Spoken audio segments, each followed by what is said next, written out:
Parliament ఎన్నికల్లో తెరాస అభ్యర్థిని భారీ మెజార్టీతో గెలిపించి ఖమ్మం ఎంపీని ముఖ్యమంత్రి కేసీఆర్ కు కానుకగా ఇస్తామని ఎమ్మెల్యే పువ్వాడ అజయ్ కుమార్ స్పష్టం చేశారు.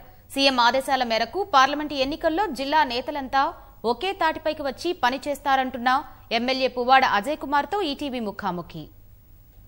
తెరాసలోకి ఎమ్మెల్యేల వలసల పర్వం కొనసాగుతుంది. ముఖ్యంగా ఉమ్మడి ఖమ్మం జిల్లాలో ఇటీవల జరిగిన అసెంబ్లీ ఎన్నికల్లో ఒకే ఒక్క స్థానం గెలుచుకున్న తెరాస ఇప్పుడు ఎమ్మెల్యేల చేరికలతో 6కు బలం పుంజుకుంటుంది. మరి చేరికలు జిల్లా పార్టీకి ఎలా సహకరిస్తాయి, అదేవిధంగా వచ్చే పార్లమెంట్ ఎన్నికలకు జిల్లా పార్టీ శ్రేణుల్ని ఎట్లా సమాయత్తం చేస్తున్నారు అంశాలపై ఖమ్మం ఎమ్మెల్యే పువ్వాడ అజయ్ కుమార్ గారితో మాట్లాడదాం. అజయ్ గారు, ఇటీవల జరిగిన అసెంబ్లీ ఎన్నికల్లో ఒకే ఒక్క స్థానం ఖమ్మం నుంచి మీరు టీఆర్ఎస్ తరఫున గెలుపొందారు. కానీ ఇప్పుడు దాదాపు 4 రోజులు 2 నెలల పరిణామాలు పూర్తిగా మారిపోయాయి. ఇప్పుడు టీఆర్ఎస్ ఎమ్మెల్యేల సంఖ్య 6కు చేరింది. ఇది పార్టీకి ఎట్లా ఉపయోగపడుతుంది, చేరికలను ఎట్లా చూస్తున్నారు?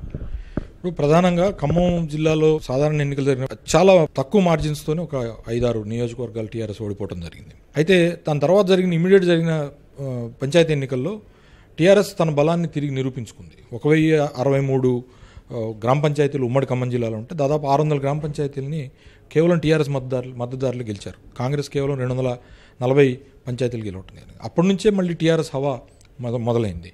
కేసీఆర్ గారు వల్లనే తెలంగాణ పునర్నిర్మాణం సాధ్యమని చెప్పి ప్రజలు గమనించిన తర్వాత ఖమ్మం జిల్లాలో ప్రత్యేకించి ప్రతి ఎకరా తడపాలని చెప్పి సీతారామ ప్రాజెక్టు ద్వారా 13,000 కోట్ల రూపాయలతో చేపట్టిన నీటిపారుదల ప్రాజెక్ట్ ఏదైతే ఉందో అది ఖమ్మం జిల్లాను సస్యశ్యామలం చేయడానికి ఉపయోగపడుతుంది. ఇది ప్రజలకు అర్థమైంది. ఇప్పుడు కొంత భావోద్వేగాల వల్ల అప్పుడు మా కూటమి వైపు కొంత మొగ్గు చూపిన ప్రజలు మళ్ళీ తిరిగి టీఆర్ఎస్ వైపు మొగ్గు చూపడం కనపడింది. దాంతో లోకల్గా గెలిచిన కాంగ్రెస్ ఎమ్మెల్యేలు కానీ లేదా ఇతర పార్టీ ఎమ్మెల్యేలు కూడా వాళ్ళ గ్రౌండ్ రియాలిటీ ఏంటో అర్థమైంది. 2014లో కూడా టీఆర్ఎస్ పరిస్థితి ప్రస్తుతం ఈ ఎన్నికల్లో ఎలా జరిగిందో అలానే జరిగింది. 2014లో కూడా ఒకే ఒక ఎమ్మెల్యే స్థానాన్ని ఇక్కడ టీఆర్ఎస్ పార్టీ గెలుచుకుంది. 2018లో కూడా ఒకే ఒక స్థానాన్ని గెలుచుకుంది. ఆ తర్వాత జరిగిన పరిణామాల్లో దాదాపు గతంలో 7 ఎమ్మెల్యేలు ఉన్నారు. ఇప్పుడు ప్రస్తుతం 6 ఎమ్మెల్యేలకు టీఆర్ఎస్ పార్టీ బలం చేరుకుంటుంది. అయినప్పటికీ కూడా వివిధ పార్టీల నుంచి నేతలు వచ్చి చేరడం, ఇక్కడ సమన్వయం పూర్తిగా లేకపోవడమా జిల్లాలో మొన్న జరిగిన ఎన్నికలుగా నిదర్శనంగా చెప్పవచ్చు. మరి పార్లమెంట్ ఎన్నికల కోసం ఎట్లా సమాయత్తం అవుతున్నారు? శ్రేణులందరినీ అదేవిధంగా నేతలందరినీ ఒకే వేదికపై ఒకే తాటిపై తీసుకొచ్చేందుకు జిల్లా పార్టీ తరఫున ఎటువంటి బాధ్యతలు తీసుకుంటున్నారు? మొన్న ఎన్నికల్లో డెఫినెట్ కోఆర్డినేషన్ వల్ల మా నాయకుల లోపం వల్ల పరస్పరం ఓడించుకున్నారనేది కేసీఆర్ గారికి ఉన్న సమాచారం. అది ప్రజలతో పంచుకున్నారు. కాబట్టి రాబోయే రోజుల్లో కూడా మేము సాధించాల్సింది ఏంటంటే కోఆర్డినేషన్, ఐకమత్యంగా పనిచేయటం. పార్టీనే సుప్రీము, పార్టీ కోసమే పనిచేయాలి అందరం తప్పితే వ్యక్తిగత ప్రయోజనాలు ఉండకూడదు అనేది అర్థం కావాలి. నాయకులకు ఎవరికైనా మా అందరికి కూడా అర్థం కావాలి. సో ఆబ్వియస్గా ఈసారి కేసీఆర్ గారు ఆయన్నే సొంతంగా ఇన్ఛార్జ్ తీసుకొని ఖమ్మం పార్లమెంట్ స్థానాన్ని గెలిపించడానికి ఆయన సొంతంగా రంగంలో దిగారు. ఎమ్మెల్యేలు ఇప్పుడు ప్రస్తుతం టీఆర్ఎస్ వైపు వస్తున్న ఎమ్మెల్యేలందరూ కూడా ఈ జిల్లా వేదిక నుంచే పార్టీ తీర్థం పుచ్చుకొని ఉన్నారని బయట ఒక సమాచారం ఉంది, వార్తలు వస్తున్నాయి. ఎప్పుడు చేరికకు ముహూర్తం ఏమైనా ఖరారైందా? ముఖ్యమంత్రి పర్యటన ఉండే అవకాశం ఉందా? పార్లమెంట్ ఎన్నికల కోసం ముఖ్యమంత్రి గారు కావచ్చు, పార్టీ అధ్యక్షుడు, వర్కింగ్ ప్రెసిడెంట్ ఎప్పుడు వీరి పర్యటన ఉండబోతుంది? సో నాకు తెలిసి ఇప్పుడు ఆల్రెడీ కోడ్ వచ్చింది కాబట్టి ఇక రేపు ఎల్లుండిలో అభ్యర్థులను ప్రకటించిన తర్వాత 25వ తారీఖు వరకు నామినేషన్ వేస్తారు. కాబట్టి నామినేషన్ వేసిన తర్వాత కేసీఆర్ గారి సమావేశం ఉంటుంది. ఖమ్మం లోక్సభ పరిధిలో ఒక సమావేశం ఉంటుందా, 2 సమావేశాలు ఉంటాయా అనేది కేసీఆర్ గారు నిర్ణయిస్తారు. మీటింగ్లోనే వేదిక మీదనే ఈ చేరే ఎమ్మెల్యేలు ఎవరైతే ఉంటారో వాళ్ళందరినీ కూడా పార్టీలోకి చేర్చి కండవగా చేర్చే కార్యక్రమం ఉంటుందని మాకు అందుతున్న సంకేతాలు. పార్లమెంట్ ఎన్నికల్లో సన్నద్ధత కోసం, ఎన్నికల్లో సమన్వయం కావచ్చు, పార్టీ గెలుపు కోసం మొత్తం ఈ వ్యవహారాన్ని మొత్తం గతంలో మీరు బాధ్యతలు కూడా తీసుకున్నారు. ఇప్పుడు ఎట్లా దీన్నంతా సమన్వయం చేస్తున్నారు? పార్లమెంట్ ఎన్నికల్లో టీఆర్ఎస్ ఎంపీని గెలిపించేందుకు మీ దగ్గర ఉన్న వ్యూహాలు, అదేవిధంగా ఇతర అంశాలేంటి?